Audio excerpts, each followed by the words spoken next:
9, 10, 11, 12 सभी बच्चों का स्वागत है। और ये रस के बारे में पढ़ाने से पहले मैं आपको बता दूं कि अब शीघ्र ही डेट घोषित होने वाली है छमाही परीक्षाओं की। परीक्षाएं किस प्रकार होंगी, कैसे आपको सबमिट होना है, इसके बारे में सूचनाएं जारी होती रहेंगी। आप हमारे चैनल को देखते रहिए और स्कूल से संपर्क बनाए रखिए।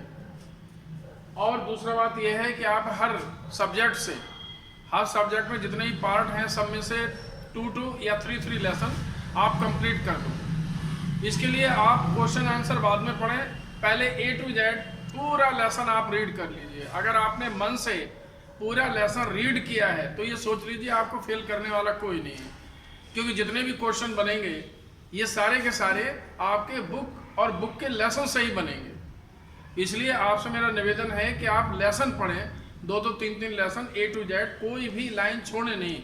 आपको चाहे भले वो लाइन बेकार लगती हो लेकिन आप उसे पढ़ते रहिए। तो आज हम 9, 10, 11, 12 सभी के कोर्स में हिंदी में रस आते हैं। ये रस है क्या?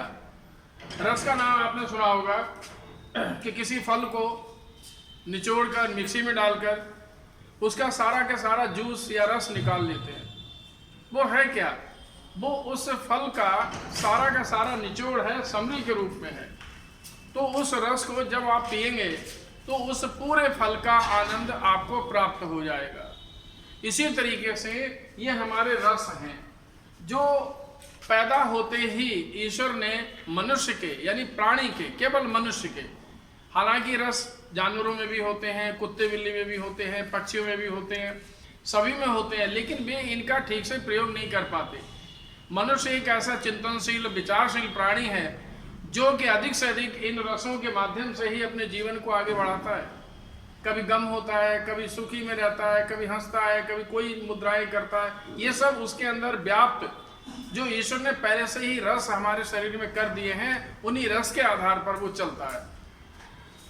इसकी परिभाषा के रूप में लिखा हुआ है कि किसी कविता को सुनकर, किसी गाने को देखकर या सुनकर, किसी नाटक को देखकर या सुनकर, कोई चेष्टा एक्टिविटीज देखकर, कोई ड्रेस पहनावा देखकर, किसी के बिहेवियर व्यवहार को देखकर, रहन सहन देखकर, जो भाव मन में उत्पन्न होते हैं और उन भाव के द्वारा जो भाव उत्पन्न हुए हैं उनसे जो शारीरिक क्रियाएं होती हैं, जो अनुभव होते हैं, फीलिंग आती है, उन्हीं को रस नामक भाव बोध से नामांकित किया जाता है। मानव शरीर में पहले से ही ये सारे के सारे रस भरे रहते हैं, विद्यमान रहते हैं। ये रस है क्या?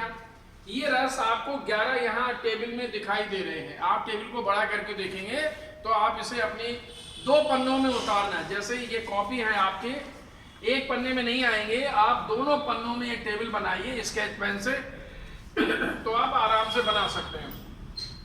बड़े बड़े कॉलम में पहला कॉलम है क्रम 1 2 3 4 5 6 7 8 9 10 11। दूसरा कॉलम है स्थायी भाव, जो पहले से ही आपके शरीर में विद्यमान है, स्थायी भाव। पहला है रति, इसका भाव है रस है श्रृंगार। दूसरा है शोक, इसका है करुण। अगला है उत्साह, इसका है वीर। निर्वेद, शांत हो जाना। विस्मय, आश्चर्य, कोई ऐसी घटना देखकर चौंक जाना, अद्भुत रस है। देव विषयक, इसमें भक्ति प्रारंभ होती है ईश्वर के प्रति। हास, किसी को देखकर हंसी आती है। क्रोध, रौद्र, शरीर कांपने लगता है, लड़ने जैसी मुद्राएं हो जाती हैं। भय, भयानकता। ग्लानि, बीभत्स, कूड़ेदान को देखकर या किसी गंदी चीज को देखकर जो मन में घिन उत्पन्न होती है। संतान विषयक रति, किसी छोटे बच्चे को देखकर जब वो हंसता है, मुस्कुराता है या गिर जाता है, उठाने की जो चेष्टा होती है वो वात्सल्य रस कहलाती है। अब अगला आता है इसमें विभाव। ये विभाव क्या है? ये तो थे स्थायी भाव। दूसरा है विभाव। विभाव है क्या? जिसमें भाव उत्पन्न होता हो या आश्रय मिलता हो। ऐसा भाव कहाँ उत्पन्न हुआ है, उस आश्रय को विभाव कहते हैं। इसे 2 खंडों में बांटा गया है। पहला है आलंबन विभाव। आलंबन है क्या? जिस व्यक्ति को देखकर या वस्तु के कारण जो भाव या फीलिंग आई है, आलंबन आया है, डायरेक्ट जिसने प्रभावित किया है, वो आलंबन विभाव कहलाता है। उद्दीपन, उद्दीपन का मतलब है कि भाव या फीलिंग्स को तीव्रता प्रदान करने वाला, कि कोई भाव मन में आया और वो बार बार उसी की तरफ क्यों प्रेरित हो रहा है, ये उद्दीपन में आता है। पहला था स्थायी भाव, दूसरा है विभाव, अगला है अनुभाव। अनुभाव क्या है? शारीरिक चेष्टाएं क्या क्या होने लगती हैं। ये शारीरिक चेष्टाएं 4 प्रकार की होती हैं। पहला है कायिक, यानी काया के द्वारा, यानी शरीर के द्वारा, हाथ, नेत्र, हाथों के द्वारा, पैरों के द्वारा, अंगूठे के द्वारा या शरीर के अन्य अंगों के द्वारा जो चेष्टाएं होने लगती हैं वो कायिक कहलाती हैं अनुभाव में। मानसिक, मन पर क्या प्रभाव पड़ता है? कभी तनाव होता है, टेंशन होता है, हर्ष, खुशी होती है, आनंद आता है, चेहरे पर मुस्कुराहट आती है, लेकिन हर पल नहीं रहती है। ये सब बदलते रहते हैं, इसी को अनुभव या अनुभव कहते हैं। अगला है आहार्य, पहनावा या कृत्रिम फैशन। जैसे आपने कोई अच्छी पिक्चर देखी और उसका हीरो आपको प्रभावित करता है, तो थोड़ी देर के लिए आप वैसा ही अपने आप को बालों पे हाथ फेरेंगे, कॉलर खड़े करेंगे, चल फिर के देखेंगे। तो ये क्या है? ये पहनावा या कृत्रिम फैशन आहार्य कहलाता है। ये सब इन्हीं रसों के कारण उत्पन्न होता है। सात्विक, स्वर भंग हो जाना, आवाज रुक जाना, एकदम डर का माहौल पैदा हो जाना। कभी कभी ऐसा होता है कि कहीं पोल ना खुल जाए, मेरा झूठ पकड़ा न जाए, तो थूक सूख जाता है, पीलापन आ जाता है चेहरे पर, गला बंद हो जाता है, कहते कहते आवाजें रुक जाती हैं, चेतना एकदम बेहोशी से आ जाती है कि हाँ अब क्या होगा। तो ऐसा जो कुछ होता है ये अनुभाव में होता है। पहला था स्थायी भाव, ये 11 है। इसके बाद में यहाँ पर दूसरे कॉलम में रस लिखा गया है, ये रस है, ये विभाव है और ये अनुभाव थे। अब बात आती है संचारी भाव की, कि हमारे शरीर में क्या क्या होने लगता है।